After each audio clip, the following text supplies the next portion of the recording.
Today, we're digging into a flight that has become a legend in aviation. It's a story where a tiny, almost invisible mistake nearly caused an unthinkable disaster, and how a 200-ton jetliner was suddenly turned into a glider right over the middle of the Atlantic. Right, let's just jump straight to the heart of it. This is the central mystery. You've got this Air Transat Airbus A330 on August 24, 2001, cruising along at 39,000 feet. Everything is perfectly normal. And yet, in less than an hour from that point, its tanks would be bone dry, and its engines would go completely silent. Seriously, how does that even happen? Well, to get to the bottom of this, we have to rewind. We're not starting on the plane, we're starting in a maintenance hangar, 5 days before the flight even took off, because this is where the whole chain of events really kicked off. So, picture this. It's August 19th. The plane's number 2 engine needs to be swapped out. The airline brings in a temporary replacement, a loaner engine. But there's a problem. It's missing its hydraulic pump. No big deal, right?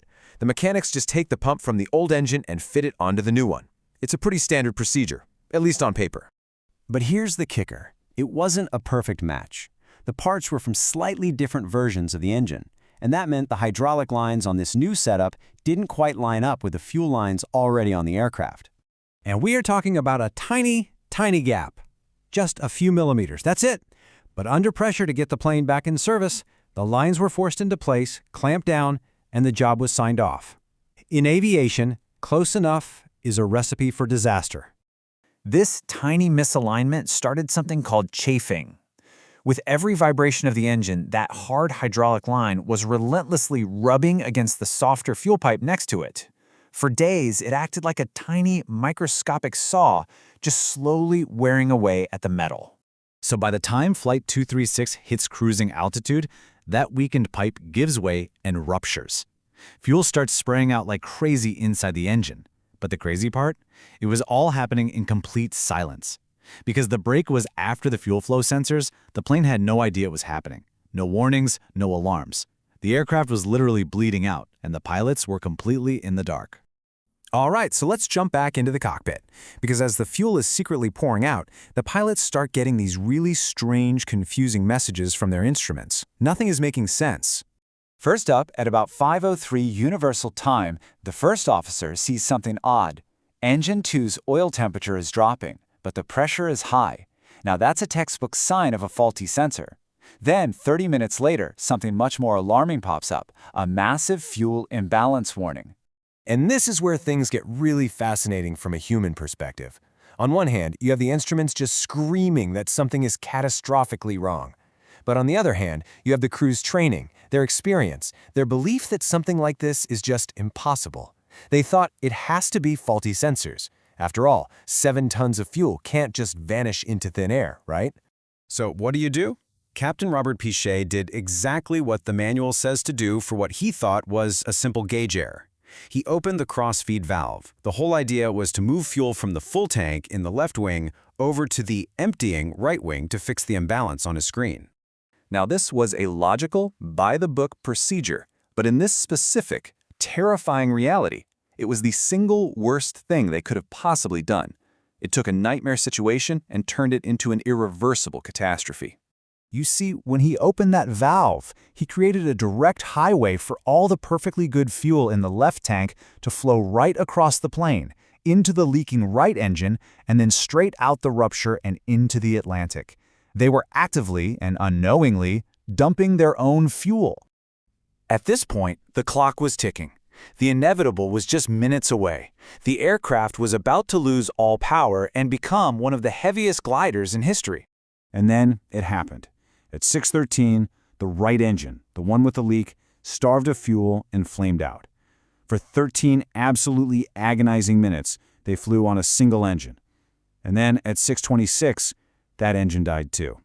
Total silence. The A-30 was now officially a glider.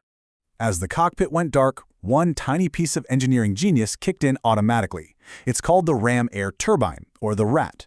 It's basically a little propeller that drops out of the belly of the plane, and the sheer force of the wind spins it to generate just enough emergency power for the pilots to, fly the plane. Without it, they were just a falling piece of metal.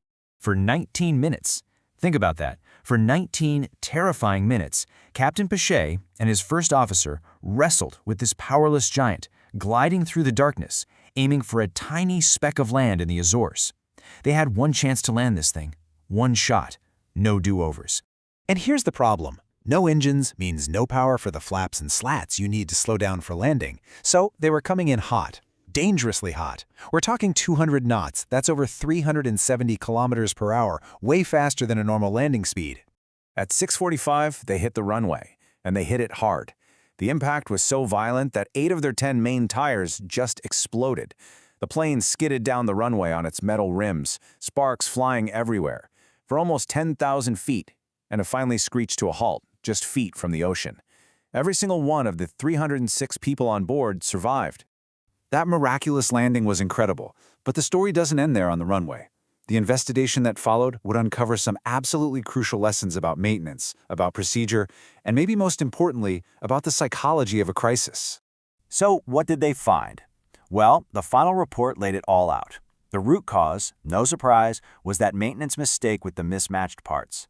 The crew's decision to cross-feed the fuel was a huge contributing factor, absolutely, but their incredible skill during that glide saved everyone's life. The airline ended up with a pretty hefty fine for the whole thing. But the real lesson here, the one that applies to all of us, is this idea of confirmation bias. The pilots had a mental model, a belief, that a modern jet just doesn't spring a massive fuel leak. So when the data was screaming leak, their brains interpreted it through the only filter that made sense. It must be a faulty sensor, because that fit what they already believed to be true. And that really leaves us with this powerful idea. The story of Flight 266 is a stark reminder that disasters rarely start with a big bang. They often start with a few millimeters in a workshop and a few assumptions in the human mind. The most dangerous gap you have to manage isn't the one between the plane and the ground. It's the one between what the facts are telling you and what you're prepared to believe.